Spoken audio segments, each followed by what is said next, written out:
Imaginons une manifestation à Moscou, sur la place Rouge. 1000 personnes sortent avec des pancartes.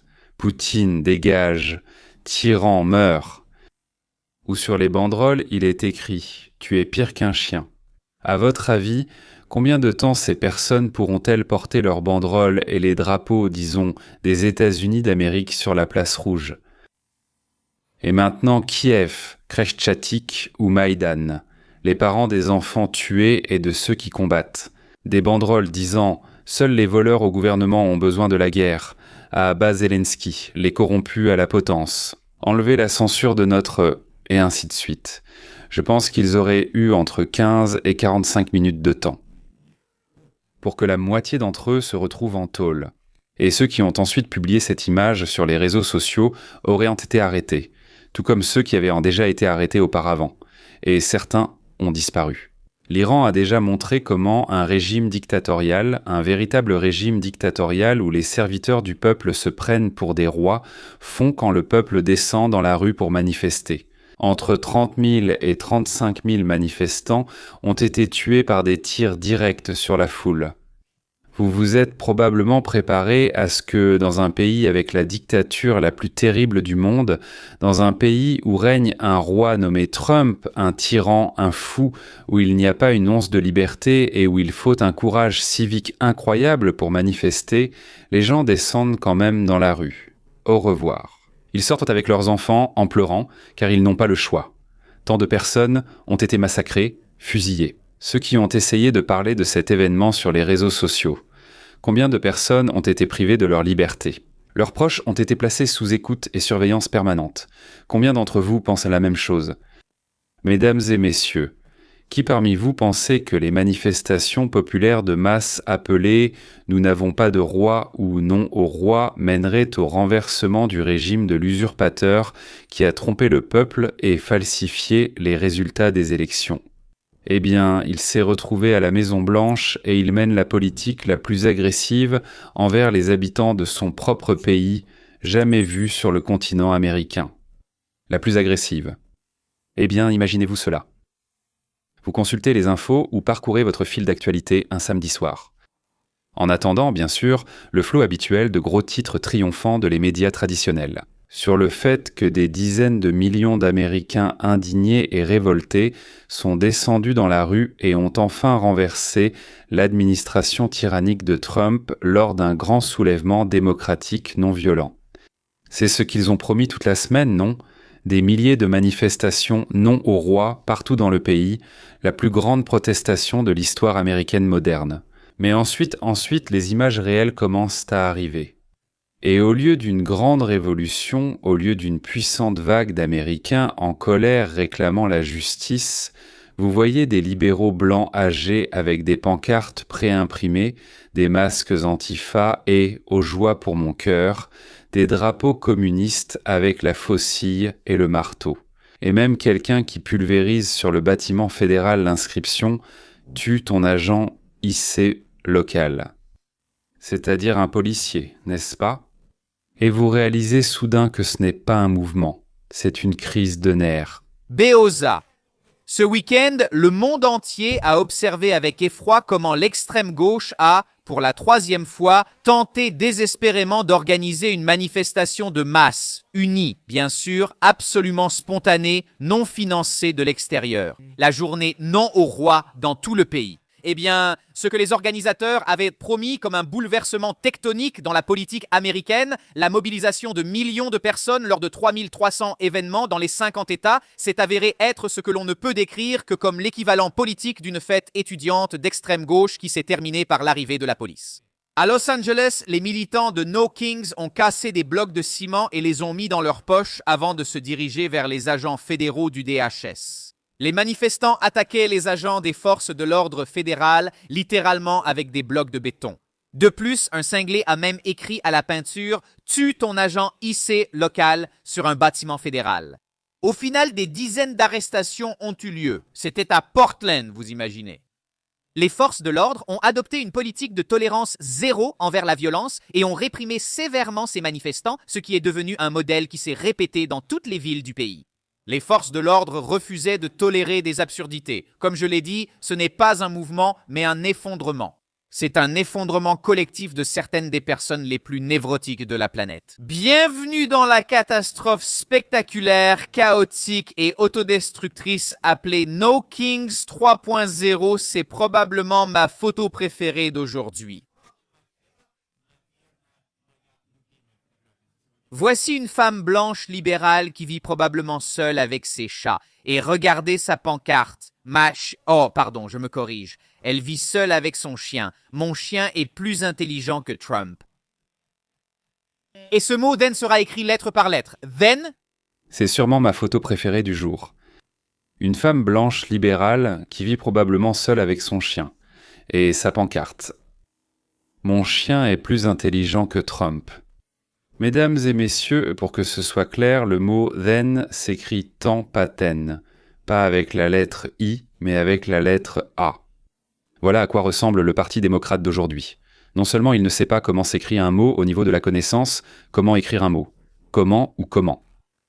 Et en plus, il ne vérifie même pas. Personne ne l'a mieux dit que Scott Jennings. C'est l'une des, disons, stars de la télévision d'aujourd'hui. Ils l'ont invité sur CNN pour apporter un peu d'équilibre. Et là, il y avait un tel équilibre en faveur du conservatisme et des républicains qu'il surpassait tous les autres présentateurs réunis. Donc il a dit « J'ai vu des gens avec des drapeaux de la faucille et du marteau à New York, des drapeaux du Hezbollah, des drapeaux du Hamas, des drapeaux palestiniens, des pancartes de boomers libéraux un peu bizarres. Bon, boomers, c'est mon âge, non ? C'est tout à fait représentatif de la coalition démocrate. Et ce sont eux, d'ailleurs, qui financent tout ça. Tu veux dire les boomers, c'est ça? Bon, d'accord. Dans un pays dirigé par un roi dictateur, n'y a-t-il pas un peu trop de liberté d'expression? Un compte sur X a écrit qu'il y avait 9 millions de personnes, mais X a participé, paraît-il, aux manifestations contre Trump. Aucun manifestant n'a été tué. Des millions d'Iraniens ont manifesté contre l'ayatollah, et 30 000 ont été tués, abattus par des snipers pendus à des grues. Vous voyez la différence, n'est-ce pas? De plus en plus de gens remarquent l'absurdité de cette contradiction dans ces rassemblements. Surtout ceux où flottent les drapeaux du véritable régime tyrannique, responsable de la mort de centaines de millions de personnes, les drapeaux de S, avec la faucille et le marteau. C'est assez révélateur pour la coalition démocratique. D'ailleurs, ce sont eux qui la financent. Et je me dis que si l'Amérique regarde ça et se demande pourquoi se battent les deux partis, ils l'ont compris selon le principe. Pas de roi, non? Je pense que si vous êtes américain, le simple fait que les gens puissent protester aussi librement dans la rue contredit totalement ce contre quoi ils sont censés protester. Ils contredisent leurs propres paroles par le simple fait de les prononcer. Les manifestations nationales sous le slogan « Pas de roi » qui ont eu lieu samedi à travers les États-Unis ne sont pas un mouvement populaire spontané. Selon une enquête de Fox News, elles sont soutenues par un réseau coordonné. Environ des organisations avec un budget annuel cumulé d'environ 3 milliards, l'organisation Indivisible assurait la coordination officielle de la marche phare à Saint Paul dans le Minnesota. Une grande structure de lobbying démocrate financée, bien sûr par George Soros. Cependant, le principal acteur dans l'ombre s'est avéré être Neville Roy-Singham, un magnate américain de la technologie, qui vit actuellement à Shanghai, en Chine, communiste convaincu et le principal sponsor d'un vaste réseau d'organisations socialistes et communistes radicales aux États-Unis. Beaucoup de liberté d'expression pour la monarchie. Voilà ce que c'est. Et tu sais, je vais te dire une chose. Scott a visé juste. Bingo. Il y a tellement de liberté d'expression là-bas, oui, dans un pays dirigé par un roi dictateur, n'est-ce pas? Mais si aux États-Unis d'Amérique, n'importe qui peut sortir sur la place ou dans la rue et crier qu'il veut renverser le dirigeant, le tyran et qu'il ne lui arrivera rien pour ça, c'est absurde. Si vous protestez contre la violation de votre liberté, alors que le simple fait de protester prouve que votre liberté n'est pas violée, quel est le sens de faire descendre des millions de personnes dans la rue? Quelqu'un en a besoin. Qui est capable de faire cela? Qui est derrière ces manifestations?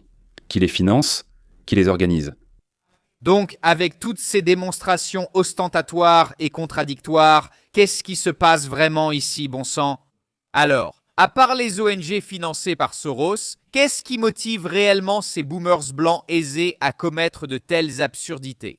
Un psychologue new-yorkais a un point de vue intéressant là-dessus, et cela va vraiment vous surprendre. Le psychothérapeute new-yorkais Jonathan Alpert, qui a écrit un article critiquant les derniers rassemblements No Kings il y a quelques mois, est réapparu ce week-end et a donné une analyse assez fascinante de tout ce qui s'est passé. Il confirme vraiment que beaucoup de participants à ces rassemblements souffrent de névrose. Les personnes qui sont sorties, beaucoup d'entre elles âgées, beaucoup de retraités, ont avoué devant la caméra qu'elles n'arrivaient pas à profiter de leurs vacances. Ils ne pouvaient pas profiter du temps passé avec leur famille ou leurs proches. Tout cela à cause de leur obsession psychotique pour Donald Trump. Et c'est pourquoi le psychologue affirmait que ces personnes ne protestaient pas, elles faisaient de l'automédication. N'est-ce pas intéressant? Ils ne protestent pas, ils s'abrutissent eux-mêmes, ils utilisent le rassemblement politique. De la même manière qu'un toxicomane utilise une substance pour un soulagement temporaire, pour un coup de dopamine issu de l'indignation collective, pour l'illusion qu'ils font quelque chose de significatif, alors que leurs mouvements s'effondrent silencieusement autour d'eux. Et pour moi, ce qui est le plus frappant dans cette analyse, c'est que le psychologue a défini la politique comme une sorte de religion pour ses manifestants, n'est-ce pas? La politique est devenue la nouvelle religion pour la gauche radicale. Et à bien des égards, je dois l'admettre, voilà, c'est juste devant vous, voilà, tout est résumé en 2 mots, n'est-ce pas? Quand vous privez le monde du transcendant, quand vous sécularisez absolument tout, c'est ce que le monde moderne a essayé de faire au cours du dernier siècle. Quand vous reléguez les églises dans la sphère privée, l'espace public lui-même devient sacré. Le gouvernement devient votre nouvelle église, la politique devient votre nouvelle religion évangélique. Et maintenant, l'ennemi politique est diabolisé et vos manifestations deviennent des rassemblements évangéliques. Mais au lieu d'espoir, de transformation et de grâce, il ne vous reste essentiellement que les bons vieux appels païens aux sacrifices humains. Nous disons depuis longtemps que ce qui se passe est déjà une religion depuis longtemps, parce qu'il est impossible d'atteindre les gens ou de leur prouver quoi que ce soit une fois qu'ils ont cru. Remarquez, ils ont cru, ils ont appris, ils n'ont pas vérifié, ils ne se sont pas assurés, ils ont cru et maintenant ils croient. C'est-à-dire, quoi que vous leur disiez, quels que soient les faits que vous leur présentiez, cela ne peut en aucun cas leur entrer dans la tête, ni les faire changer d'avis, ni les convaincre. Croyez-moi, j'ai essayé. J'ai montré des preuves irréfutables qui ne faisaient absolument aucune impression. Et même si la personne, lors de notre conversation, était obligée d'être d'accord avec moi, le lendemain, j'entendais d'elle exactement la même chose qu'elle m'avait dite auparavant. Et il avait complètement oublié qu'il avait dit « Oui, tu as raison ». C'est évidemment une bêtise, ce n'est évidemment pas vrai. Exactement une seconde après avoir dit cela, sa conviction revient. La foi lui revenait, et tout souvenir de faits ou de preuves qui pouvaient le déranger se dissolvait et disparaissait. Mais en plus de la foi, il y a aussi un aspect technique qu'on appelle les finances. Quelqu'un devait réfléchir, organiser, préparer et mener une vaste opération dans un grand nombre de villes. Cela demande une organisation très sérieuse, un financement très sérieux. Alors, qui est derrière ces fameuses manifestations? Qui a besoin de cela? Voici Indivisible, ce dont je vous ai parlé, c'est une organisation politique nationale avec des ressources sérieuses financées par Soros. C'est elle qui figure sur le permis d'autorisation pour organiser la marche phare dans le Minnesota. La structure se présente comme une sorte d'organisation démocratique de défense, qui simplement coordonne ses actions avec des groupes de gauche radicale. Et voici l'essentiel. L'inspirateur de ces groupes de gauche radicale, la personne dont j'ai déjà parlé, Neville Roy Singham. Il est né en 1954 à Middletown, dans le Connecticut, dans une famille d'un scientifique marxiste-léniniste, comme il le dit lui-même. Dans sa jeunesse, il a rejoint la Ligue révolutionnaire des travailleurs noirs. Bon, lui, il est, disons, indien, pakistanais, pas noir. Il a travaillé à l'usine Chrysler à Détroit, où le FBI l'a inscrit dans ses fichiers comme potentiellement dangereux. Dans les années 90, il a créé une entreprise technologique appelée ThoughtWorks, qu'il a vendue en 2017 pour près de 800 millions de dollars.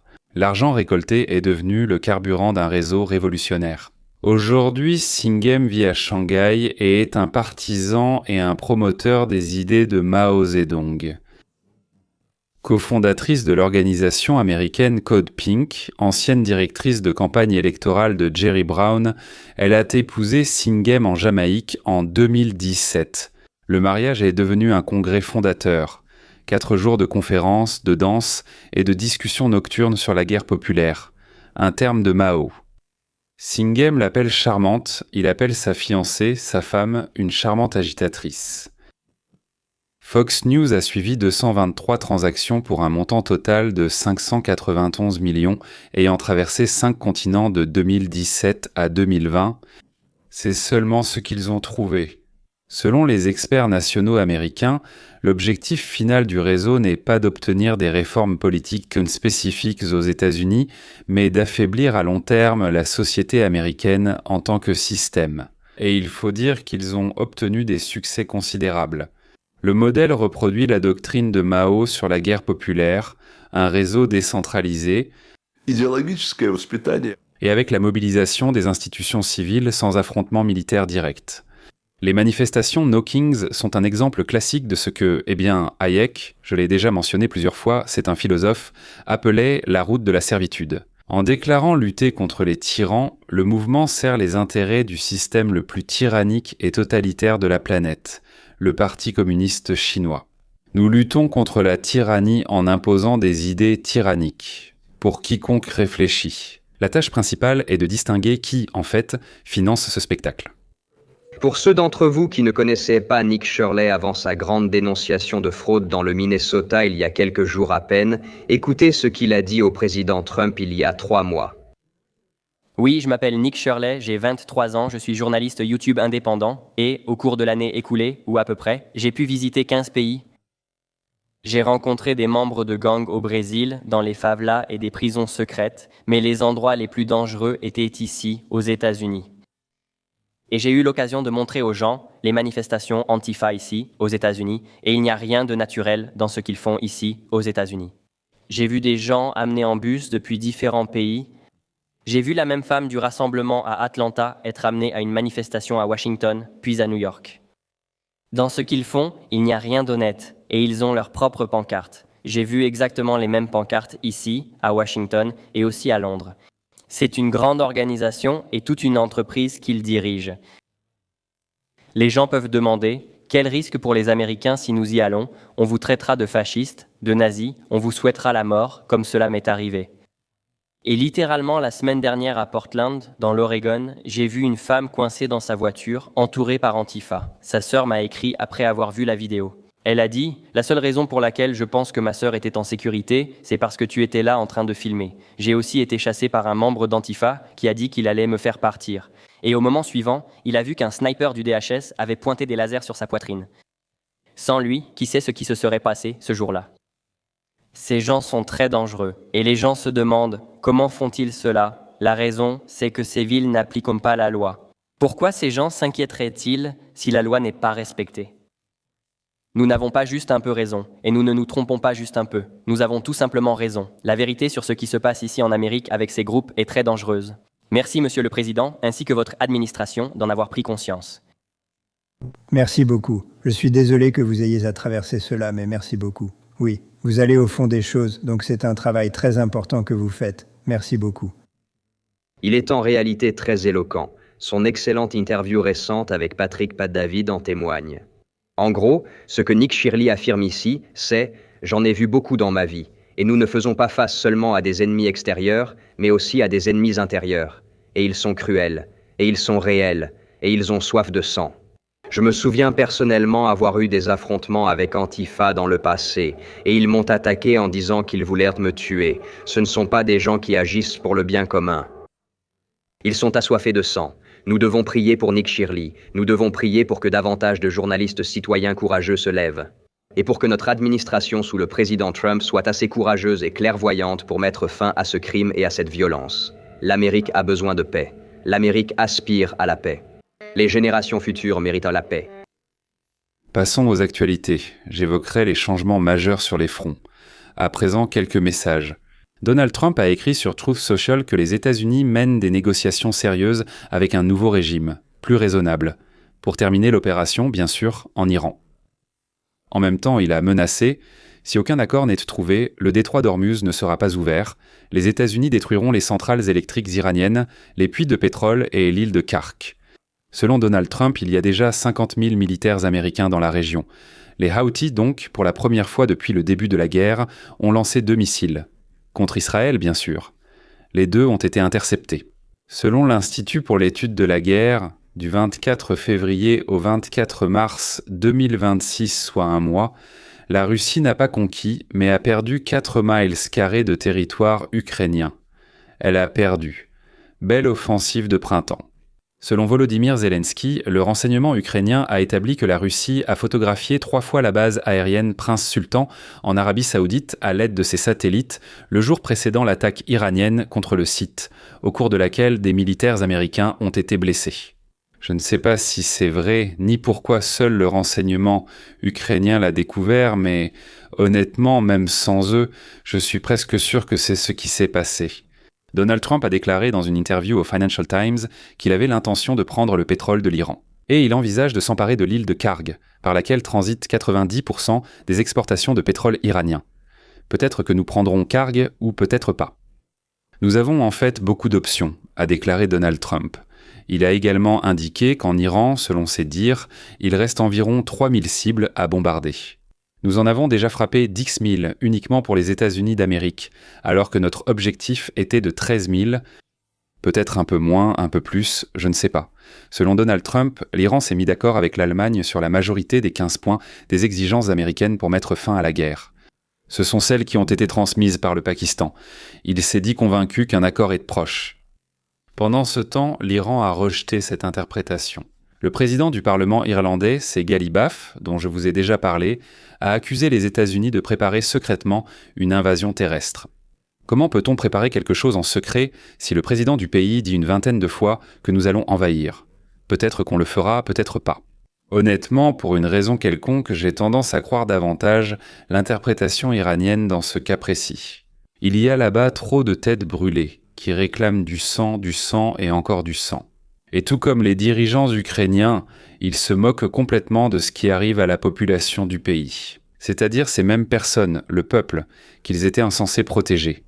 Et maintenant, donnons la parole au général Kinney. C'est ainsi que le président mène les négociations, n'est-ce pas ? Il dit ce qu'il veut, puis il déclare « On fait pression sur moi ». À votre avis, l'accord est-il proche ? Eh bien, je pense que ce qu'il fait, évidemment, c'est utiliser des leviers. Il sait très bien s'en servir. Et c'est ce qu'il applique ici. Mais en fait, toute cette opération que nous menons en ce moment est en elle-même un puissant levier de pression. Je soupçonne fortement que nous ne pourrons conclure aucun accord, compte tenu de qui sont les Iraniens et de leur véritable nature. Quoi ? Pour conclure un accord, ils devraient nous remettre toutes leurs capacités. Pratiquement tout. Tout ce que nous allons leur prendre physiquement, et je ne pense pas que cela arrivera. En fait, je préfère quand même une solution militaire. Donc, l'opération militaire consisterait à entrer et à prendre l'uranium qu'ils possèdent. Cet uranium enrichi. Entrer, le prendre et l'extraire de là. Et ou occuper l'île de Kark et perturber complètement leurs opérations pétrolières et énergétiques. L'opération militaire serait, oui. L'opération militaire vise à détruire tout leur arsenal de missiles balistiques autant que possible, depuis les airs. Nous avons déjà beaucoup progressé. Deuxièmement, leurs drones, leur base industrielle, sur laquelle nous avons travaillé très dur ce week-end. En d'autres termes, c'est leur potentiel futur. Oui, pour détruire les restes de leur programme nucléaire, si nous pouvons le détruire depuis les airs, tant mieux. Sinon, il nous faudra peut-être mener une opération terrestre pour accomplir temporairement cette mission sur le terrain. Et ensuite, notre autre tâche est d'ouvrir le détroit d'Ormuz et de le maintenir ouvert. C'est exactement ce que nous allons faire. Et je pense que nous sommes tout à fait capables d'y parvenir. Le principal avantage d'une opération militaire sur la diplomatie, c'est que dès que nous conclurons un accord avec les Iraniens, supposons qu'ils cèdent sur tout ce dont je viens de parler, qu'est-ce qu'ils voudront en premier lieu ? La levée des sanctions, oui, le dégel des avoirs gelés. Ensuite, nous injectons des milliards de dollars dans ce régime, nous le réhabilitons, et il survivra encore de nombreuses années. Et à un moment donné, que vont-ils faire ? Ils reviendront exactement à ce qu'ils faisaient après la guerre de 12 jours.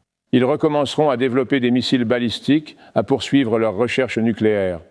Ils ont commencé à transférer de l'argent à leurs marionnettes par d'autres réseaux, d'autres banques, cette fois via Istanbul. Ils n'ont pas du tout changé. C'est précisément cela qui a poussé Netanyahou et Trump.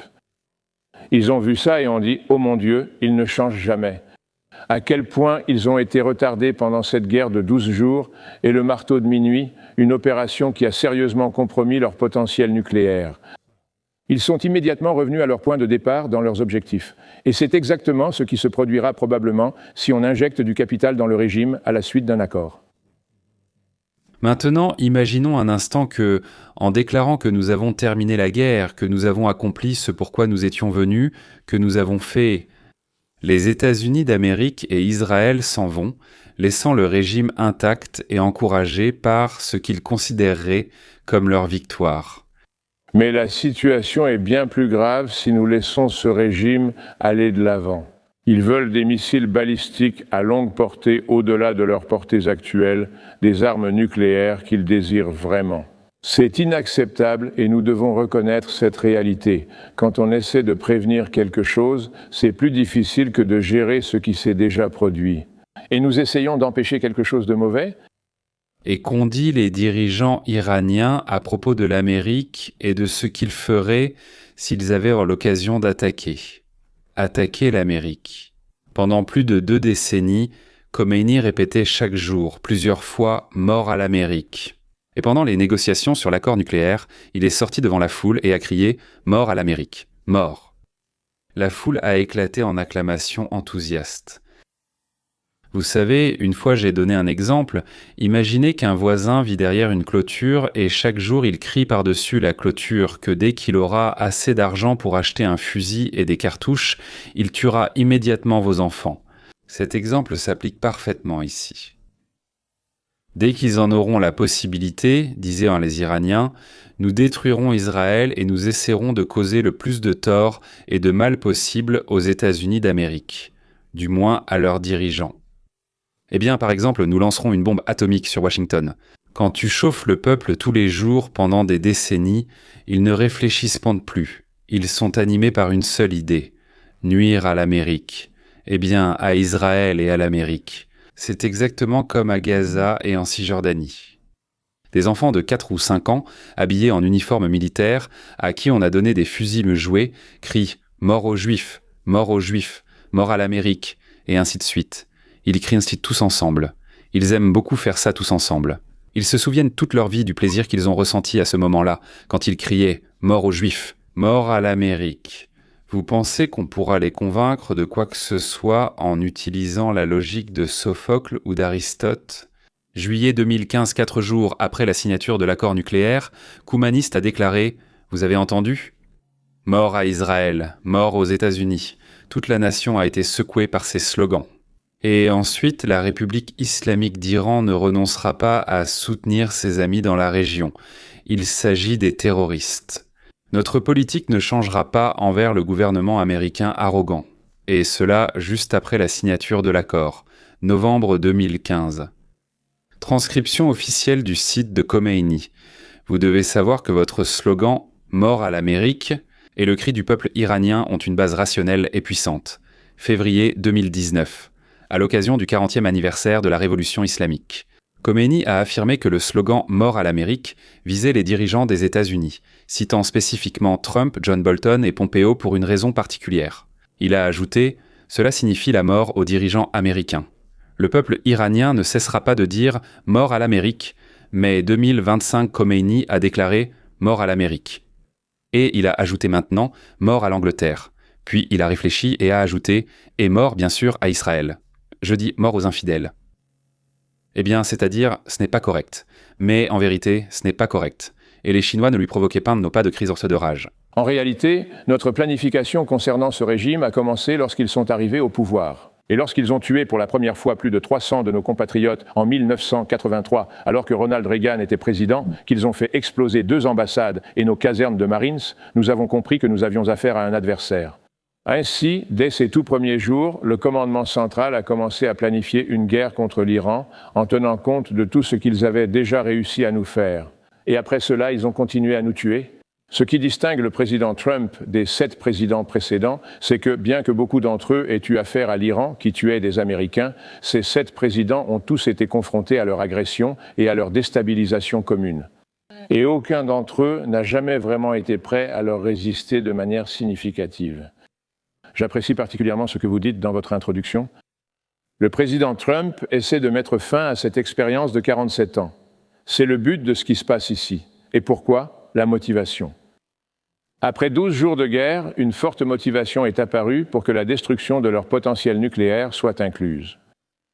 Le Premier ministre Netanyahou et le président Trump ont compris, selon leurs services de renseignement, que l'Iran confirmait à nouveau son engagement envers ses anciens objectifs. Et cela comprenait le développement d'armements balistiques, l'aide active de la Chine, l'augmentation du nombre de drones, la relance de leur programme nucléaire. Et enfin, quatrièmement, ils ont continué à financer leurs marionnettes. Ils ont utilisé différentes banques pour cela, ont fait transiter l'argent par Istanbul, des centaines de millions de dollars, mais rien n'a changé. Au contraire, leurs objectifs se sont encore renforcés. Et ils ont compris, nous devons faire quelque chose à ce sujet. Nous ne pouvons pas attendre, car ils développent des missiles balistiques à plus longue portée, avec une capacité de destruction accrue. Ils relancent leur programme nucléaire avec un potentiel évident d'utilisation, et cela a créé un sentiment d'urgence. Et ensuite, ils ont regardé le commandant du commandement central, ils ont regardé le commandant de Tsahal, et ils ressortent les anciens plans qui existent déjà et qui existent depuis des années. C'est exact, c'est ce que les Américains ne comprennent toujours pas, que les mollahs iraniens, les mondialistes européens, les communistes chinois, les anticolonialistes latino-américains et tous ceux-là, ils sont les maillons d'une même chaîne. Comment, me demanderez-vous, les progressistes libéraux et les djihadistes islamiques ont-ils trouvé un terrain d'entente et s'unissent-ils dans la lutte ? Le fait est que les uns comme les autres détestent voir la liberté, quoi qu'ils puissent vous dire. Il n'existe que 2 types de relations dans le monde. La première, c'est lorsque chaque personne a la liberté. La liberté de faire et de dire tout ce qu'elle veut. La liberté de fabriquer et de vendre tout ce que l'on veut. La liberté, disons, de faire tout ce que l'on veut avec les résultats de son travail. La seule limite à cette liberté, c'est qu'elle ne peut pas empiéter sur la liberté des autres. Chacun est libre à 100%. Et il n'a pas le droit d'intervenir ne serait-ce qu'à 1% dans la liberté d'autrui. Toute autre façon d'exister, c'est l'esclavage.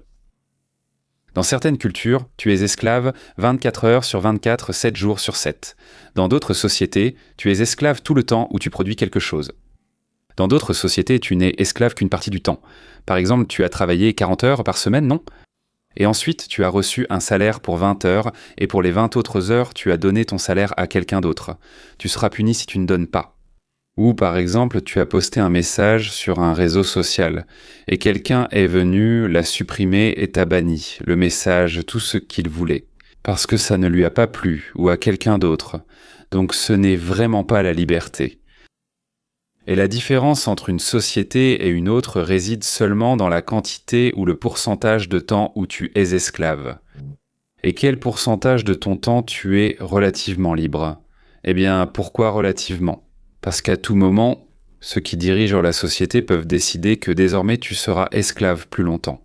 D'une certaine manière, les Américains naïfs, nés dans une société créée comme une société libre pour des gens libres, comprennent intellectuellement que ce n'est pas pareil ailleurs. Mais ils ne peuvent absolument pas l'imaginer. Et quand ils tirent des conclusions, ils le font tout de même en partant du principe que les gens, probablement partout dans le monde, veulent à peu près la même chose. Donc, pensent que les Américains, c'est la liberté. Ce n'est pas le cas. Je dirais même que ceux qui veulent vraiment la liberté sont des personnes assez uniques. Parce que la majorité de la population mondiale, quand on dit « je veux la liberté », quand ils disent de « je veux la liberté », en réalité, ils veulent simplement ne pas être commandés, mais commander eux-mêmes. C'est-à-dire, disons, ils ne veulent pas être complètement ou partiellement des propriétaires d'esclaves mondiaux. Ce n'est pas pour qu'on les frappe avec un fouet, mais pour que le fouet soit dans leurs mains. Et ici, les anti-impérialistes et tous les autres qui insistent sur le fait que les besoins de la société doivent obliger les individualistes, les membres individuels de la société, à faire quoi que ce soit pour le bien de cette même société. Ils ne détestent vraiment que ceux qui veulent être libres. Libres d'eux, libres de la société, libres de leurs obligations, libres de tout. Bien sûr, ils se détestent aussi entre eux, mais beaucoup moins parce qu'ils se comprennent les uns les autres. Un groupe veut forcer un autre groupe ou toute la population du pays à agir d'une certaine manière. Par exemple, ils veulent pas que tout le monde prie Allah. Ça, c'est un groupe, oui. Les mondialistes veulent que tout le monde vénère le réchauffement climatique, sinon ils parleront du refroidissement mondial. Les communistes, des athées, sont vraiment les plus honnêtes et veulent qu'on les vénère. Les seuls qui veulent qu'on les laisse tranquilles disent « Nous faisons ce que nous voulons, vous faites ce que vous voulez, à condition de ne pas se gêner mutuellement. » Ne pas empêcher l'autre de faire ce qu'il veut faire. C'est facile à dire, mais incroyablement difficile à réaliser. Et ces gens-là, ce sont eux. Ils sont très peu nombreux. Des protestations contre les rois, manifestement maladroitement truquées. Une promesse de tuer l'Amérique, quoi que cela veuille dire. La haine envers Trump. Tout cela s'inscrit dans le même tableau. Dans cette logique de rejet de cette grande expérience que les pères fondateurs des États-Unis d'Amérique ont commencé. C'est pour cela que vous et moi, mesdames et messieurs, avons tant voulu faire partie de ce grand pays. Et c'est pourquoi le jour de l'obtention de la citoyenneté a été si important pour nous. C'est tout. Vive les rois. Nous sommes avec vous, tous sans exception. Rois, princes, chats, César et empereurs, vive nous. À nos prochaines rencontres.